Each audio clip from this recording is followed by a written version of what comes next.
Samoa, like many Pacific islands, rely on crops for food, income and well-being. One of these important crops is cocoa. I'm a fourth generation cocoa farmer, so cocoa is in our blood. And like most farmers is around the district as well, when the cocoa was in its heydays, and it was the mainstay of income for all the farmers out in the district. But for our family, because we've continued it through the generations, it's a big part of who we are.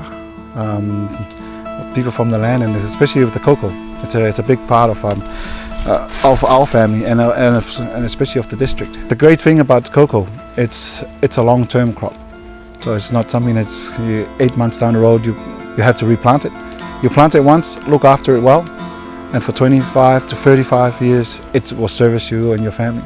And that's like I said, and through our family, it's been from generation to generation. So it's a big part of who we are, and it's a big part of our livelihood out in this side of Savai. In the past, Samoa exported about 5,000 tons of cocoa annually during the 1960s, but exports have since declined to only 40 to 50 tons a year since Cyclone Ofa and Val in the early 1990s. There are many factors contributing to the decline in the growing of cocoa, but one that being observed as most severe is the changing climate.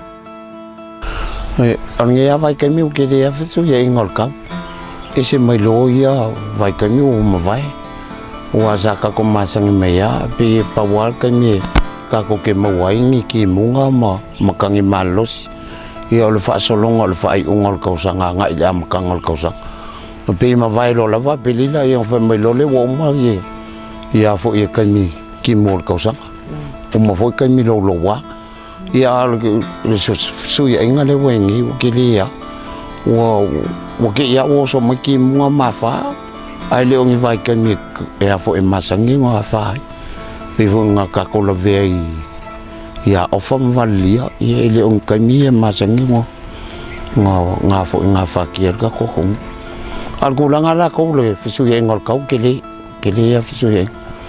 This is perhaps the main report which justifies that there is a change in temperature. It's about 0.22 degrees per 10 years, and there's also a changing in sea surface temperature.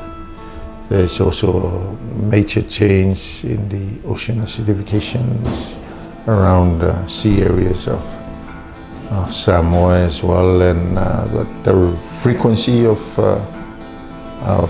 tropical cyclones during the El Nino, the climate variability features, the El Nino and the La Nina, and floodings that related to the amount of rainfall during the La Nina seasons. And this points to the direction that the climate is changed in Samoa.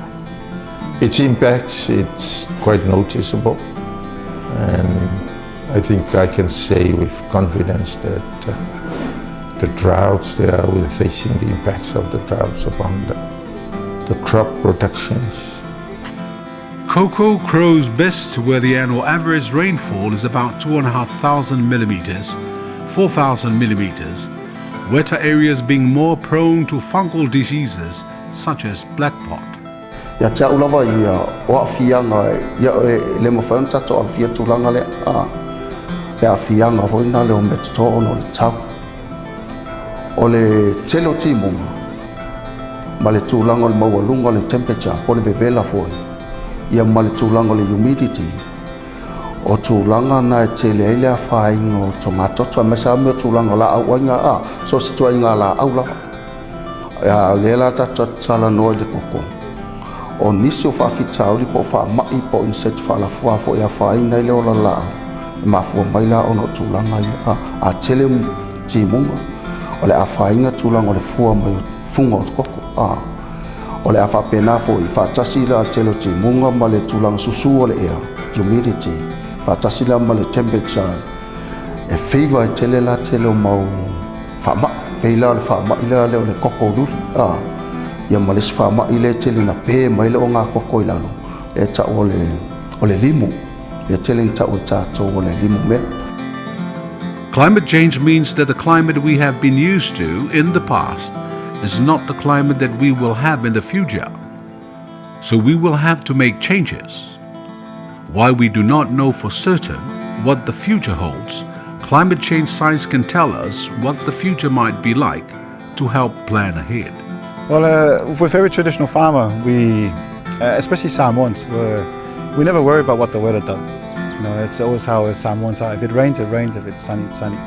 But when you're trying to do a commercial farming operation, you need that kind of information to plan how you plant, when to put the seedlings out, and when to, and whatever you're doing in terms of pruning. We're finding that our seasons are slightly getting longer, and some are getting shorter. So all the information that comes out of MET, we're very grateful for, because we use that for our planning long term in terms of what we're doing. And it also, in terms of the nursery as well, we aim to try and produce enough so that by the time the rainy season comes around, we've got everything out there to have enough plants to push out to the farmers. Because during our dry season, we don't plant as much as we do in the wet season. So a lot of that information is very, very useful for us to use in terms of our planning, long-term wise, forward planning, for not only for the farms but especially for the nursery. O le mea foi le mātou te manatu e tau na mātou ngā lue whaatasi e ma le met. Vai ngā le alwa e tau. Ina ia tā pena se mea foi na le tau o le calendar.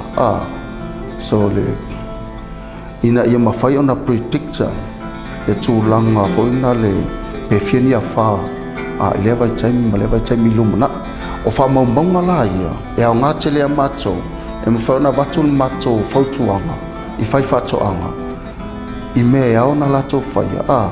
Ina ia whaititi ai tūlang whaina la lea whianga po le impact o le climate change. Na I pea o mai la tūlanga ne I whaititi ai tūlanga le lea whaino whatoa.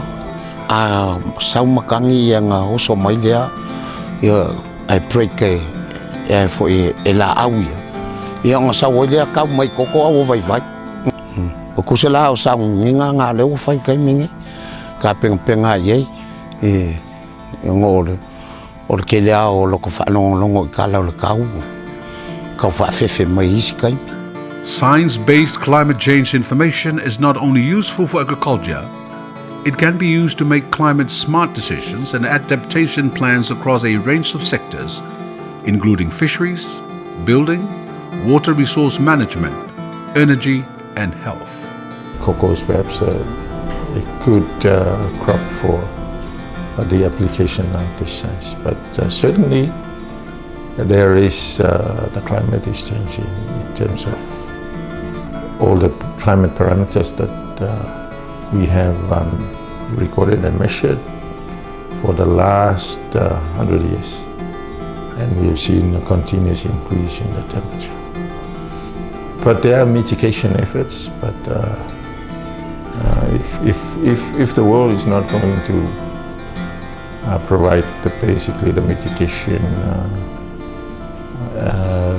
areas where we have to drastically drop the use of fossil fuels, but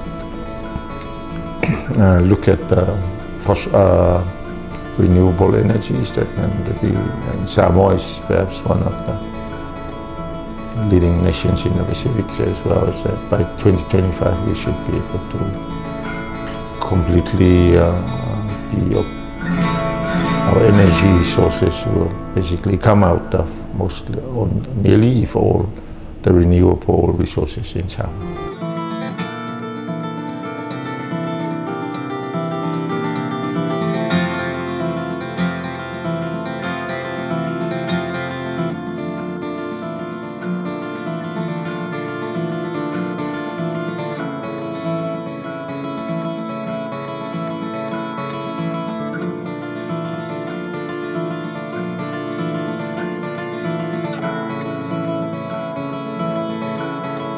For assistance or more information, contact your local MET service or visit these websites.